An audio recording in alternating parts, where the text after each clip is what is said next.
আসসালামু আলাইকুম everyone, welcome back to my channel. Welcome to Bengali kitchen blog. আজ আমি মাত্র 1 কাপ ময়দা দিয়ে তৈরি করে দেখাবো এরকমই পারফেক্ট গুলাব জামুন রেসিপি। আপনারা অনেক রকমেরই গুলাব জামুন খেয়েছেন, এই গুলাব জামুনটা একবার হলে অবশ্যই ট্রাই করতে পারেন।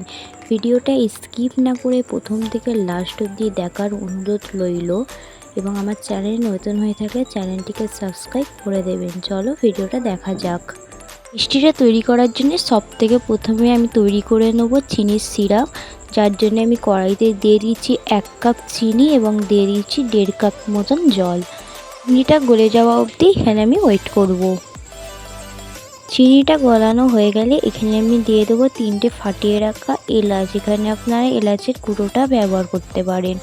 ভালো করে আবার মিক্স করে নেওয়ার পরে এখানে দিয়ে দেবো 2 থেকে 3 ফোঁটার মতো লেবুর রস। লেবুর রসটা দিলে এটা চিপচিপি হবে না। যেমন ডোরা তৈরি করে নিই, যার মধ্যে আমি দিয়ে দেবো 1 কাপ ময়দা, দিয়ে দেবো সেই অনুযায়ী 1 কাপ গুঁড়া দুধ, যার মধ্যে আমি দিয়ে দেবো বেকিং পাউডার। বেকিং সোডা দিলে হবে না। দিয়ে দেবো 3 থেকে 4 চামচের মতো ঘি। হাতের সাহায্যে ভালো করে এটা ময়ম দিয়ে দেবো। আমি অ্যাড করব লিকুইড দুধ। এখানে আপনার ডিমও ব্যবহার করতে পারেন, আমি শুধু দুধ দিয়েই তৈরি করেছি। লিকুইড দুধ দিয়ে আমি ঠিক এরকম চিপচিপে একটা ডো তৈরি করে নেব। এটা আমি এবার 5 মিনিটের জন্য রেস্টে রেখে দেবো। 5 মিনিট পর আবার ফিরে আসলাম। এটা আমি হাতে ঘি মাখিয়ে নেব এবং গোলাপ জামুনের গোল গোল শেপ দিয়ে নেবো। এটার সাহায্যে আপনারা ল্যাংচাও তৈরি করে নিতে পারেন। এরকমভাবে গোল গোল করে আমি তৈরি করে নেব।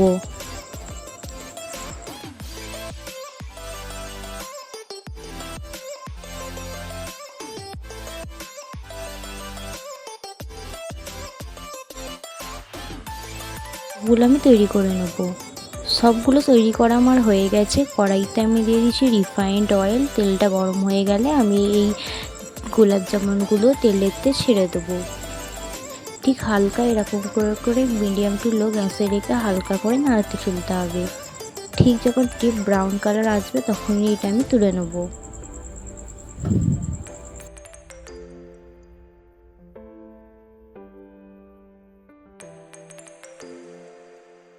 আমার ভালো করে ব্রাউন করা হয়ে গেছে, এগুলো আমি এবার তুলে নেব। এখানে আমি যে চিনির সিরাপটা তৈরি করেছিলাম সেটা আবার একটু গরম করে নেব। গরম অনুযায়ী এর মধ্যে আমি গোলাপ জামুনগুলো দিয়ে দেবো। গোলাপ জামুনগুলো দিয়ে ভালো করে একবার উপর থেকে চিনির সিরাপগুলো দিয়ে এটা আমি 1 ঘন্টার জন্য রেস্টে রেখে দেবো। আপনারা 1 রাতও রেস্টে রেখে দিতে পারেন।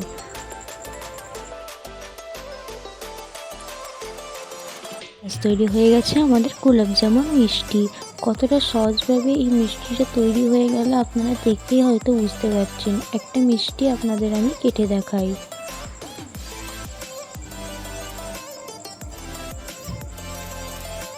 দেখতেই পাচ্ছেন কতটা সফট এবং ভেতর থেকে কতটা জুসি হয়েছে।